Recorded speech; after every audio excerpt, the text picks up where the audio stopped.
Hello guys, welcome back to our channel Chirag Jain. So આ વિડીયોમાં આપણે ધોરણ 10 માં જે વિજ્ઞાન વિષય છે એના મહત્વપૂર્ણ ક્વેશ્ચન જે મોસ્ટ આઈએમપી ક્વેશ્ચન્સ જે આ તમારી બોર્ડ એક્ઝામમાં આવી શકે છે જે માર્ચમાં થવાની છે.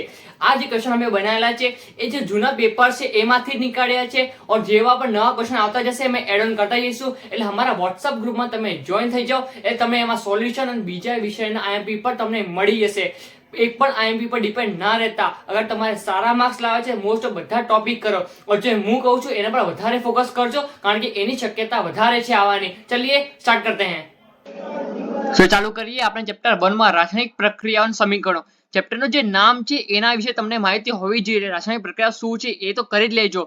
આજે મેં 5 ટોપિક આપ્યા છે એની વ્યાખ્યાઓ ઉદાહરણો આ બધું પૂછાય છે. પહેલો ક્વેશ્ચન છે વિઘટન પ્રક્રિયાઓ, ઉષ્માક્ષેપક, દ્વિવિસ્થાપન, વિસ્થાપન એન્ડ સંયોગીકરણ પ્રક્રિયા. આ પાંચેય પ્રક્રિયાઓના વ્યાખ્યાનો ઉદાહરણો કરી લેજો. આ મોસ્ટ ઓફ આવશે જ. ઓકે, અને સ્વાધ્યાયના પ્રશ્નો પણ કરજો જ. એના દાખલા હોય તે કરી દેજો. એમાં ઓક્સિડેશન, રિડક્શન અને રેડોક્સ પ્રક્રિયાઓ આ પણ ઇમ્પોર્ટન્ટ છે, આ પણ કરી દેજો. હવે ચેપ્ટર નંબર 2 ની વાત કરીએ. એમાં બેકિંગ સોડા અને બેકિંગ પાવડરનો તફાવત પૂછી શકે છે. આજે મેં લખ્યા છે એના પણ ઉપયોગો ટૂંક નોંધ વિસ્તૃતમાં આ કરીને કંઈ પણ કહી શકે છે. બેકિંગ સોડાનો ઉપયોગો લખો, એની ટૂંક નોંધ લખો એટલે તમને સમજી જવાનું. એ રીતે તમે તૈયાર કરજો. ધોવાનો સોડો, પ્લાસ્ટર ઓફ પેરિસ, દૈનિક જીવનમાં પીએચ નું મહત્વ આ પણ બહુ પૂછાય છે. ધ્યાન રાખજો. એનો પીએચ માપક્રમ દૈનિક જીવનમાં આવતે આઈ થિંક આવી શકે છે એટલે ધ્યાન રાખજો. તટસ્થીકરણ સમજાવો. અમારા ટાઈમે તટસ્થીકરણ આવ્યું હતું. એસિડ અને બેઝના ગુણધર્મો ઓબ્વિયસલી 2 માર્ક્સનો બહુ સારું ક્વેશ્ચન છે, તમને આવી શકે છે. આ ચેપ્ટર નંબર 3 ની વાત કરીએ આપણે તો ધાતુઓ અને અધાતુઓમાં ધાતુઓ અને અધાતુનો તફાવત, ગુણધર્મો અને ઉપયોગો આ કરી લેજો. આવી શકે છે ધાતુઓ અધાતુનો તફાવત મોસ્ટ ઓફ ચાન્સ અને ગુણધર્મોના ચાન્સ વધારે છે આવવાના. ક્ષારણ એટલે શું અને તેના ઉદાહરણ, અટકાવવાના ઉપાયો આ પણ આખો ટોપિક કરી જ લેજો. ત્રીજો ક્વેશ્ચન છે ધાતુઓના શુદ્ધિકરણ માટેની વિદ્યુત વિભાજ્ય શુદ્ધિકરણ પદ્ધતિ આ પણ સારી છે. હવે વ્યાખ્યાઓની વાત કરીએ તો આ બધી કાચી ધાતુ, મિશ્ર ધાતુ, ખનિજ, ગેંગ, અટકા, એક્વારિજિયા એટલે રોયલ પાણી, એક્વારિજિયલ એ તમે કરી શકો. આની વ્યાખ્યાઓ પૂછી શકે છે 2-3 માર્ક્સમાં યા 4 પૂછી શકે છે. 4 વ્યાખ્યા આપી દેશે અને 4 માર્ક્સ એના હશે. સક્રિયતા શ્રેણીના ધાતુઓની નિષ્કર્ષણ બધા જ આ ટાઈપના જે ક્વેશ્ચન હશે તમે કરી લેજો. તમે વિડીયો સ્ટોપ કરીને સ્ક્રીનશોટ આધારે મારા વોટ્સઅપ ગ્રુપમાં જોઈન થઈ જજો. ત્યાં એમની પીડીએફ તમને મળી જશે. ઓકે, હા ચેપ્ટર નંબર 4 ની વાત કરીએ. કાર્બન અને તેના સંયોજનોમાં કાર્બનના ગુણધર્મો, ઉપયોગો સમજો. આશા કરી શકો છો. ક્રિયાશીલ સમૂહ આ બધીની વ્યાખ્યાઓ આજે લખી છે બધાની વ્યાખ્યાઓ અને ઉદાહરણો કરી દેજો. ક્રિયાશીલ સમૂહ, સમાનધર્મી શ્રેણી, સંતૃપ્ત, અસંતૃપ્ત, હાઇડ્રોજન કાર્બન, દહન, સહસંયોજક બંધ આ બધાની વ્યાખ્યાઓ અને ઉદાહરણો. ઓકે, અને સ્વાધ્યાયના પ્રશ્નો પણ જોઈ લેજો. હવે ચેપ્ટર નંબર 5 સૌથી ઇમ્પોર્ટન્ટ ક્વેશ્ચન છે અને ઈઝી છે વધારે. આમાં બિલકુલ હાર્ડ નથી. જૈવિક ક્રિયાઓ 4 માર્ક્સનો ક્વેશ્ચન મસ્ત આવશે. મનુષ્યનું શ્વસન તંત્ર, મનુષ્યનું પાચન તંત્ર, અમીબાના પોષણ સમજાવો, મનુષ્યનું ઉત્સર્જન તંત્ર, જલવાહક અને અન્નવાહકમાં પદાર્થોના વહનનો તફાવત પૂછી શકે છે. લસિકા, એટીપી મનુષ્યમાં, શ્વાસ આ બધા 3 માર્ક્સમાં આરામથી આવી શકે છે એટલે કરી દેજો. અને હૃદય મનુષ્યનું એ મનુષ્ય એ જ માપન એ બધું દિલ કહી શકે છે. બહુ સારો ક્વેશ્ચન છે, આપણે આવી શકે છે.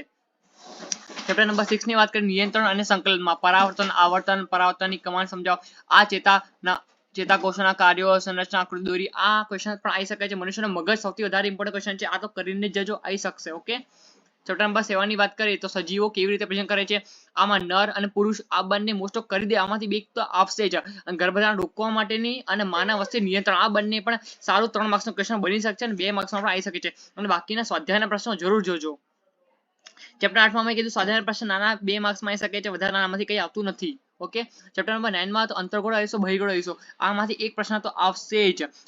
પ્રકાશના વક્રીભવન 2 માર્ક્સમાં આરામથી આવી શકે છે. પ્રકાશના પરાવર્તન અને તેના નિયમો, લેન્સનો પાવર પણ આરામથી આવી શકે છે, એ પણ કરજો જ. ઓકે, હવે ચેપ્ટર 10 ની વાત કરીએ તો માનવની આંખ અને રંગબેરંગી દુનિયા કેવી હોય છે આમાં દેવાનું છે.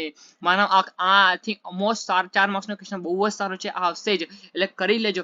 એક બે જે ક્વેશ્ચન મેં કીધા છે એ તો કરજો કારણ કે એ ચાન્સ વધારે છે એના આવવાના. ખામીઓ, લઘુદ્રષ્ટિ ખામીઓ, ગુરુદ્રષ્ટિ ખામીઓ આ બધીની ખામીઓ આરામથી તમને 3 માર્ક્સમાં પૂછશે જ એટલે કરી દેજો. વાતાવરણીય વક્રીભવન એ પણ સારો ક્વેશ્ચન છે. આ જે વસ્તુ કીધી છે ને તારા કેમ ટમટમાવે છે, આપણે કઈ ભય દર્શક સિગ્નલ લાલ કેમ હોય છે, ગ્રહો કેમ આ ક્વેશ્ચન તો બહુ જ સારા છે જે તમને 2 માર્ક્સમાં આરામથી આવી શકે છે. કારણ કે હર વખતે આ 3 માંથી કોઈ એક તો આવશે. બીજા વાંચીને ચાલજો.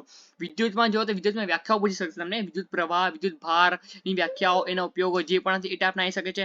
અવરોધનો શ્રેણી જોડાણ, લાક્ષણિકતાઓ, ગેરફાયદા આ અવરોધો શ્રેણીમાં ગેરફાયદા અને ફાયદા પૂછી શકશે, એટલે આના કરી દેજો.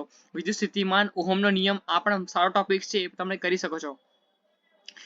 હવે 12માં જે વિદ્યુત પ્રવાહની ચુંબકીય અસર ચેપ્ટર નંબર 12માં ચુંબકીય ક્ષેત્ર, ક્ષેત્ર રેખાઓ, વ્યાખ્યા, લાક્ષણિકતાઓ, આ સોલિનોઇડ વાળો પ્રશ્ન ખૂબ જ સારો છે 4 માર્ક્સમાં, એટલે તમે કરી દેજો. આવી શકે છે 3 માર્ક્સમાં પણ આને પૂછી શકે છે. ઇલેક્ટ્રોમેગ્નેટ આરામથી તમને 2 માર્ક્સમાં પૂછી શકે છે. હા, ચેપ્ટર 13 ખૂબ જ આસાન છે. તમે સ્વાધ્યાયના પ્રશ્ન કરશો તો આરામથી તમને જૈવિક વિશાલન, નિયંત્રણ, ઓઝોન કેવી રીતે, આ ઓઝોન વાળો પ્રશ્ન ખૂબ જ સારો છે, એટલે કરી લેજો. ઓકે, આની પીડીએફ તમને ટેલિગ્રામ પર મળી જશે, સોરી મારા વોટ્સઅપ ગ્રુપ પર તમે ફટાફટ જોઈન થઈ જાઓ, અને એડ ઓર નયા ક્વેશ્ચન મળશે, પેપર સોલ્યુશન પર હું અપલોડ કરી દઈશ, તમને બધું મળી જશે. Thank you watching this video. मिलते हैं नेक्स्ट वीडियो में.